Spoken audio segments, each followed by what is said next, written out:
Welcome back, everybody. We are now about to start pouring, and we're going to start making our candles. So, what is the process that we need to do right now? So first of all, we're going to make sure our wax is at the right temperature.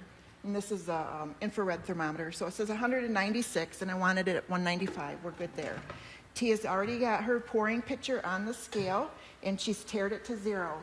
Now this is going to splatter because this is a short pitcher. You're going to run it, Tia. Go to 5.5 ounces. Turn it towards you.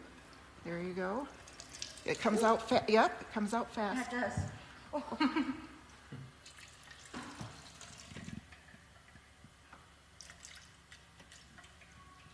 You're almost there. Almost. Oh. Okay. You're good. You Perfect. can, yep, take that back.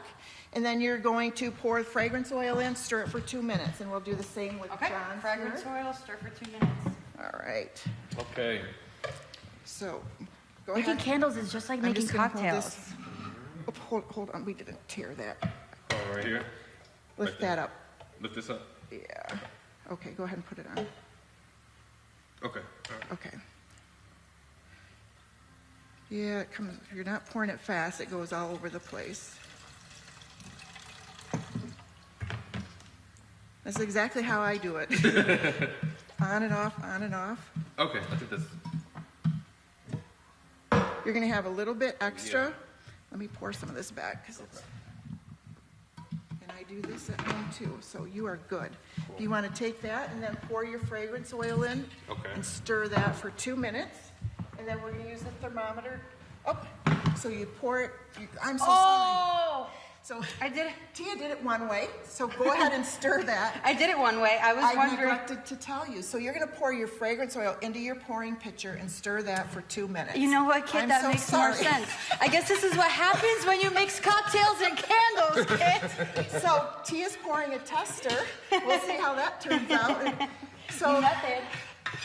so what happens is when making candles, we wanna make sure that the fragrance oil is properly blended with the wax. I feel silly for so thinking. that it burns properly. Yeah. And using soy wax needs to cure for 2 weeks before you light it. That way the wax and the oils have the time to blend properly. And that way you get a good burn. You might have bought a candle before and maybe it tunnels where Yeah. it goes right down the center. That means that the wick size is inappropriate, or it has a small flame, that sort of thing. So I've tested everything, chose the appropriate size wick for the fragrance oils that you're doing. You're at 154. Why do you have different size wicks for the different? That's a good question. Because different fragrance oils, like some are heavier than others. Okay. And so you know that wick, your fragrance oil and stuff goes up through that wick. So the thicker it is, you need a bigger, or the heavier it is, you need a thicker wick to do it. And those are cotton wicks. Okay, so while we continue stirring these candles, I can't believe. But you know what? I'm so sorry because I should have said that. I just assumed, but other people who have been in the candle pouring classes have done the same thing. So I should have assumed that I was mixing it in the wide open container that's easily mixable. Oh, but anyway, we can get this graphic up on the screen if it's not already, pertaining to your upcoming candle making workshop, Kit. It's happening on May 21st, 6 p.m. here at the Boudrose. So what can people expect? How can they sign up? So we have Facebook posts on my Of Curious Nature Facebook page, and Hannah shares those as well. There's a link on there where you can click to get a ticket, and you pay that way and show up. Last time we had a few people bring their significant other, and then somebody else showed up, and that's all fine. I bring extra stuff, but I accommodate 12 people, 6 at the minimum, and they can come in and pay Hannah here, they can pay online, they can pay me in person, whatever works for them. Wonderful. So, yeah. I think I'm mixing this fairly fine. I think you're doing great. Yeah, I think about 2 minutes might be over. You need to pour yours into, In the, okay. Yeah. So, you want me to hold this? Okay. Thank you. Yep. Okay. Very slowly. So just kind of walk me through like what I'm supposed to. Pour. Okay. And then after this, do I just? So here's what I do. We want to Okay. get that wax out of there. Okay. So your candle is really full too. There we go. Okay. You poured a candle.